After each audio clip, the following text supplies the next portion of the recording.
Hello everyone, Rahul यार। आज मैं पटना के शिल्पी जैन केस के बारे में बात करने वाले हैं। बिहार की राजधानी पटना में एक ऐसी वाकया का अंजाम दिया गया था जिसकी सच्चाई जानकर आज भी आपके रोंगटे खड़े हो जाएंगे। जितना दर्दनाक वो घटना था, उससे दर्दनाक घटना के बाद पुलिस के रवैये थे। पोस्टमार्टम रिपोर्ट से पहले ही पुलिस ने खुद पोस्टमार्टम रिपोर्ट तैयार कर ली। इस केस में सबूत मिटाने का काम पुलिस ने खुद ही किया था। कथित तौर पे उस समय पटना पुलिस पीड़ित को न्याय दिलाने की वजह अपराधियों को बचाने में लगाई। इसका वजह ये था कि इस केस का क्राइम सस्पेक्ट कोई और नहीं बल्कि बिहार का पूर्व मुख्यमंत्री लालू यादव का साला और बिहार का तत्कालीन मुख्यमंत्री राबड़ी देवी का भाई साधु था। कहा जाता है कि उस समय साधु यादव खुद ही सरकार हुआ करते थे। इस वजह से पुलिस ने सारी सच्चाई को ही बदल दिया था। वैसे तो अदालत में शिल्पी गौतम केस को सुसाइड का नाम देकर दबा दिया गया, मगर दावों के मुताबिक इस केस की सच्चाई कुछ और ही थी। तो आखिर क्या है शिल्पी जैन केस की सारी सच्चाई, मैं आपको इस वीडियो में आगे डिटेल में बताऊंगा। मेरा यकीन मानिए, इस केस की सच्चाई जानकर आपकी रूह कांप उठेगी। सबसे पहले इस कहानी के लीड कैरेक्टर के बारे में बात करते हैं। इस कहानी के दो लीड कैरेक्टर शिल्पी जैन और गौतम सिंह। इस घटना के समय शिल्पी की उम्र 23 साल थी। शिल्पी पटना के एक बड़े बिजनेसमैन उज्जवल कुमार जैन की बेटी थी। 1999 के आसपास उज्जवल जैन पटना में एक बहुत बड़े रेडीमेड दुकान को चलाया करते थे। शिल्पी जैन बचपन से ही पढ़ाई में काफी तेज थी। पढ़ाई में तेज होने के साथ साथ वहाँ काफी सुंदर भी दिखती थी। इन्होंने घटना से कुछ समय पहले मिस पटना का भी खिताब जीता था। घटना के समय शिल्पी पटना वुमेन कॉलेज से अपनी ग्रेजुएशन कंप्लीट करने के बाद कंप्यूटर क्लास कर रही थी। इस कहानी का दूसरा लीड कैरेक्टर गौतम सिंह भी कोई मामूली इंसान नहीं था। गौतम सिंह के पिता डॉक्टर बीएन सिंह था, जो अपने पूरे परिवार के साथ लंदन में रहते थे। समय समय पे ये लंदन से पटना भी आते थे। डॉक्टर बीएन सिंह लालू प्रसाद के करीबियों में से एक थे। वो कैसे, आपको इस कहानी में आगे मालूम पड़ेगी। अब गौतम सिंह के पिता लालू प्रसाद यादव के करीब थे, तो गौतम सिंह को बिहार की राजनीति को करीब से समझने का मौका मिलता है और वो लंदन को छोड़कर पटना में ही रहकर राजनीतिक में अपना भविष्य बनाने की कोशिश में लग जाते हैं। 1999 के आसपास लालू यादव चारा घोटाला के आरोप में जेल में बंद थे, जबकि लालू यादव के पद पे बिहार की मुख्यमंत्री की सीट पे लालू यादव की पत्नी राबड़ी देवी बैठी थी। लालू यादव के गैर मौजूदगी में सत्ता चलाने में राबड़ी देवी का भाई यानी कि लालू यादव का साला साधु यादव काफी अहम भूमिका निभा रहे थे। उस दौर के लोग तो यहाँ तक कहते हैं कि उस समय साधु यादव एमएलसी विधायक थे, मगर वास्तव में उस समय साधु यादव ही बिहार का सरकार हुआ करते थे। बड़े से बड़े अधिकारी साधु यादव के आगे पीछे घूमते थे, क्योंकि गौतम सिंह और लालू प्रसाद की आपसी जान पहचान काफी पुराना थी। इसलिए गौतम सिंह को राजनीतिक में जगह बनाने के लिए ज्यादा परेशानियों का सामना नहीं करना पड़ता है और बहुत जल्द उसकी जान पहचान साधु यादव से हो जाती है। साधु यादव की करीबी होने की वजह से गौतम सिंह को तेजी से पार्टी में एक नई पहचान मिलती है। गौतम सिंह साधु यादव के साथ मिलकर पटना के मशहूर फ्रीजर रोड में सिल्वर ऑफ नाम का एक रेस्टोरेंट भी शुरू करते हैं, यानी कि साधु यादव और गौतम सिंह दोनों बिजनेस पार्टनर भी बन जाते हैं। शिल्पी जैन और गौतम सिंह दोनों पटना के थे और दोनों का संबंध एक बड़े परिवार से था। एक दिन शिल्पी की मुलाकात गौतम से होती है। पहले ही मुलाकात में दोनों एक दूसरे के काफी अच्छे दोस्त बन जाते हैं। देखते ही देखते दोनों की दोस्ती प्यार में बदल जाती है। दोनों एक दूसरे को दिलो जान से भी ज्यादा चाहने लगते हैं और एक साथ रहने का भी फैसला कर लेते हैं, मगर दोनों का ये ख्वाब अधूरा रह जाता है, क्योंकि 3 जुलाई 1999 को रात के समय शिल्पी जैन और गौतम सिंह की लाश गांधी मैदान थाने के अंतर्गत आने वाले एमएलए क्वार्टर के बंगला नंबर 12 के गैरेज में मौजूद मारुति जैन कार के अंदर मिलती है। दो बड़े घर से आने वाले लड़का लड़की की मौत से पूरे पटना में सनसनी मच जाती है। हर कोई ये जानने के लिए बेचैन सा हो जाता है कि आखिर इन दोनों की हालत किसने की। जितना मुंह उतनी तरह की बातें सुनने को मिलती है। सच्चाई क्या थी कोई नहीं जानता था उस समय, क्या अब भी इसके पीछे की सच्चाई कोई नहीं जानता, क्योंकि दोनों की लाश मिलने के बाद पटना पुलिस तुरंत बिना किसी पोस्टमार्टम करवाए ये बता दिया था कि दोनों ने सुसाइड किया है। क्या सच में ऐसा ही था? शायद नहीं, क्योंकि पुलिस की थ्योरी के मुताबिक एक अलग ही चर्चा चल रही थी। इस चर्चे के मुताबिक 2 जुलाई 1999 को रोज की तरह शिल्पी जैन अपने कंप्यूटर क्लास जाने के लिए सुबह सुबह अपने घर से निकलती है। घर से निकलते समय शिल्पी जैन ने एक सफेद कलर की कुर्ती पहनी थी। घर से निकलने के बाद शिल्पी जैन एक रिक्शे में बैठती है और अपने कंप्यूटर क्लास की तरफ निकल जाती है। अभी शिल्पी जैन का रिक्शा कुछ ही दूर आगे गया था तभी एक लड़का अपनी कार रिक्शे के आगे रुकता है और शिल्पी से पूछता है कि तुम कहाँ जा रही हो। उस लड़के को देखकर शिल्पी जैन कहती है कि मैं अपने कंप्यूटर क्लास जा रही हूँ। जवाब में वो लड़का कहता है कि मैं भी उसी तरफ जा रहा हूँ, अगर तुम चाहो तो मेरे इस गाड़ी में बैठ सकती हो, मैं तुम्हें वहाँ तक ड्रॉप कर दूंगा। कथित तौर पे ये लड़का कोई और नहीं गौतम सिंह का करीबी दोस्त था, जिसे शिल्पी जैन पहले से ही काफी अच्छे तरह से जानती थी। अब लड़का गौतम के जान पहचान का था और शिल्पी से पहले भी काफी बार मिल चुका था, इसलिए शिल्पी रिक्शे वाले को किराया देकर रिक्शे से उतर जाती है और इस लड़के के कार में आकर बैठ जाती है।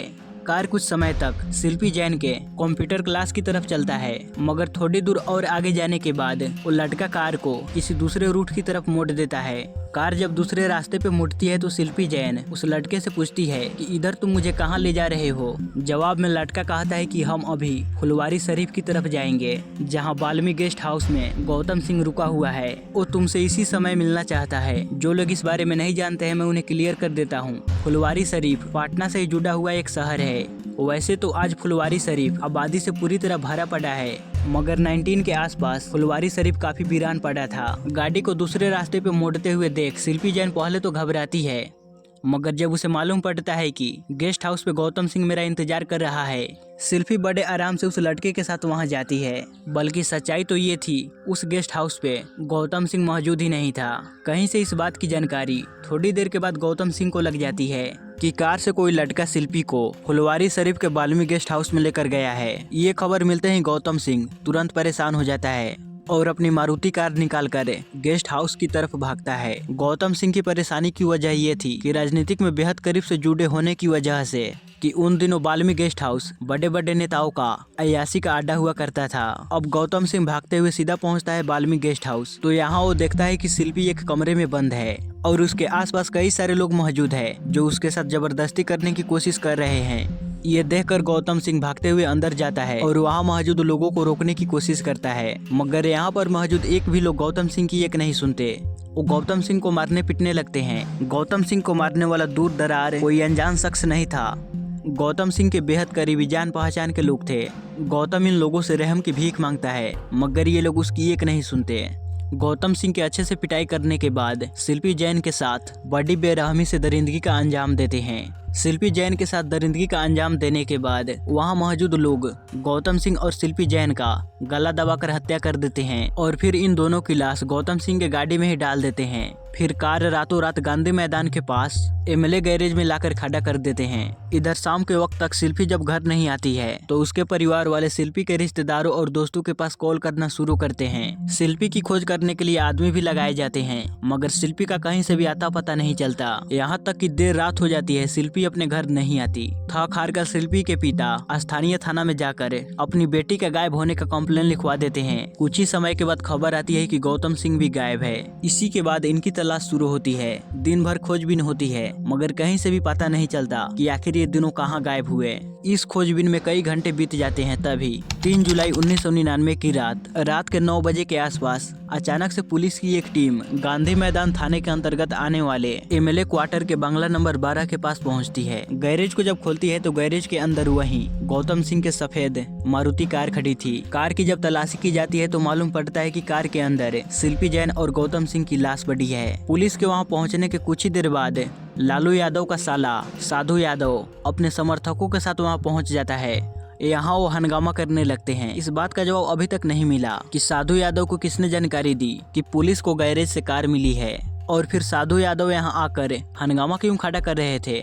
इस बात का खुलासा आज तक भी नहीं हुआ कि आखिर किसने पुलिस को खबर दी कि गैरेज के अंदर कार है और इस कार में शिल्पी और गौतम की लाश पड़ी है। खैर, अब घर से तो शिल्पी सफेद कलर की कुर्ती पहनकर निकली थी, मगर जब उसकी लाश मिली थी तो कपड़े के नाम पे उसके शरीर पे सिर्फ गौतम के टी शर्ट थे, जबकि गौतम पूरी तरह नग्न अवस्था में था। करीब से लाश को देखने वाले लोगों के मुताबिक उन्हें देखकर ऐसा लग रहा था कि इन दोनों को बहुत ही बेरहमी से मारा गया है। शिल्पी के शरीर पे जूते से पिटाई का भी निशान था। साधु यादव के समर्थकों के हंगामों के बीच पुलिस तुरंत इन दोनों की लाश को कब्जे में लेते हुए पोस्टमार्टम के लिए BMCH भेज देती है, जबकि रूल के मुताबिक तो ये होना चाहिए था कि पुलिस वाला तुरंत कार के अंदर के सबूत को इकट्ठा करे या तो उसे क्रेन की मदद से कार को खींचकर खुद पुलिस स्टेशन ले जाए।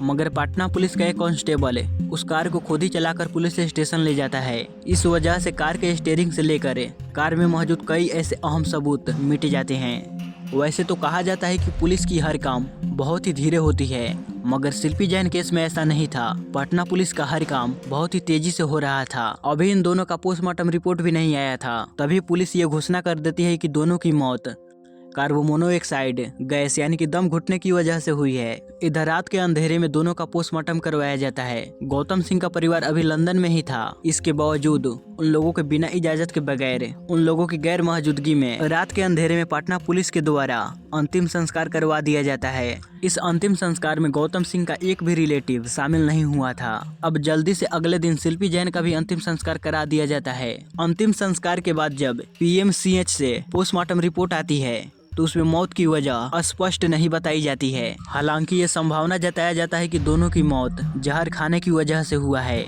और पटना पुलिस भी अपने पिछले बयान से पलटते हुए दावा करती है कि दोनों की मौत जहर खाने की वजह से हुआ है। अब पटना पुलिस का दावा एक तरफ था, दूसरी तरफ लोगों के बीच चर्चा ये चल रही थी कि पहले शिल्पी जैन के साथ दुष्कर्म किए गए और फिर इन दोनों की हत्या की गई। पटना पुलिस की रवैये की वजह से लोगों का गुस्सा बढ़ने लगता है। विपक्षी पार्टियां भी राबड़ी देवी की राजनीति को चारों तरफ से घेरने लगती है। अब इस केस का मास्टरमाइंड राबड़ी देवी के भाई साधु यादव को बताया जा रहा है। इसलिए पटना पुलिस और बिहार सरकार साधु यादव को बचाने के लिए ये सब कुछ कर रही है। बिहार सरकार से अब इस मामले की जांच CBI से करवाने की मांग की जाती है। पहले तो बिहार सरकार इस मांग पे कोई ध्यान नहीं देती है, मगर जब मामला बढ़ने लगता है तो फाइनली बिहार की तत्कालीन मुख्यमंत्री राबड़ी देवी इस घटना के 2 महीने बाद यानी कि सितंबर के महीने में इस घटना की जांच CBI के हवाले सौंप देती है। इस केस को अपने हाथ में लेते हैं CBI सबसे पहले शिल्पी जैन के वजाइनल फ्लूइड को जांच के लिए हैदराबाद के फोरेंसिक लैब में भेजती है। इसके अलावा फिर से हर पहलू की जांच CBI के द्वारा किया जाता है। कुछ समय के बाद हैदराबाद के फोरेंसिक लैब से जब शिल्पी जैन की रिपोर्ट आती है तो पटना पुलिस के एक दूसरा दावा हम लोगों के सामने आता है। फोरेंसिक लैब के रिपोर्ट के मुताबिक शिल्पी जैन के साथ 1 से ज्यादा लोग उसके साथ बलात्कार किए थे, क्योंकि वजाइनल फ्लूइड में 1 से ज्यादा लोगों के स्यूमन मिले हुए थे। इस रिपोर्ट के आने के बाद CBI इस केस के सस्पेक्ट साधु यादव की DNA की मांग करती है। DNA रिपोर्ट से बिल्कुल साफ हो सकता था कि शिल्पी जैन के अंदर पाए गए सीमन किसके थे। साधु यादव से उसका ब्लड सैंपल मांगा जाता है, मगर वो DNA जांच से बिल्कुल इनकार कर देता है। कमाल की बात तो यहाँ पर ये थी कि CBI आगे तक इस मामले में जांच के लिए कानूनी मदद भी नहीं लेती। अगर CBI चाहती तो अदालत में जाकर साधु यादव को DNA सैंपल देने के लिए मजबूर भी कर सकती थी, मगर CBI ऐसा कुछ नहीं करती है और फाइनली 2003 में इस मामले में एक क्लोजर रिपोर्ट पेश करती है, जिसमें CBI द्वारा जाँच किए गए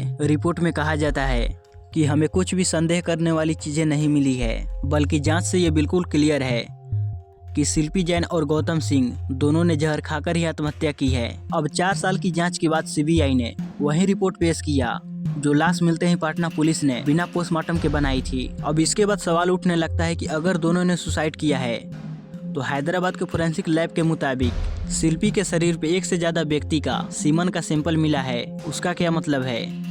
तो इस पे CBI की बेहद ही हैरान कर देने वाली दलीलें सामने आती है कि असल में वो सीमन नहीं बल्कि पसीना था। इस तरह से पहले पुलिस ने और फिर CBI ने इस पूरे मामले को आत्महत्या का रूप दे दिया और इस केस की जांच यहीं पे बंद कर दी गई। शिल्पी जैन के घर वालों ने CBI की इस जांच को खारिज कर दिया, कहा कि CBI ने दबाव में आकर गलत रिपोर्ट पेश की है। मेरी बेटी की हत्या हुई है। आप लोगों ने शायद आज से पहले ऐसी बातें कभी नहीं सुनी होगी, मगर कुछ दावों के मुताबिक डॉक्टर के पिता BN सिंह तथा लालू यादव का काफी करीबी रिश्ता था। आरोप तो यहाँ तक लगाए जाते हैं कि लालू यादव का चारा घोटाला का पैसा हवाला के जरिए स्विस बैंक तक पहुँचाने में BN सिंह की भूमिका काफी अधिक थी। लालू परिवार के इतने करीब रहने के बावजूद भी BN सिंह की बेटे की जब रहस्यमय तरीके से मौत हो गई तो उन्होंने एक बार भी न्याय के लिए आवाज नहीं उठाई। कम से कम मीडिया में, न्यूज़पेपर में ऐसी एक भी रिपोर्ट नहीं मिली। ये बातें सामने आई हो कि गौतम के परिवार से न्याय के लिए मांग की हो। दूसरी तरफ शिल्पी जैन के परिवार वाले फिर से इस केस की जांच के लिए मांग करते रहे, यहाँ तक कि 2006 में शिल्पी जैन का भाई प्रशांत जैन इस मामले की फिर से जांच करने के लिए सुप्रीम कोर्ट तक जाने की तैयारी करने लगा।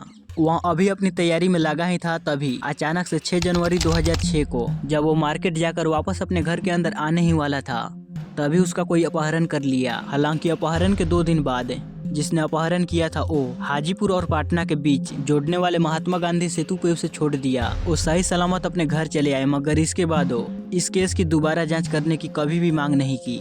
और इस तरह से शिल्पी जैन और गौतम सिंह की मौत एक रहस्य बनकर रह गई।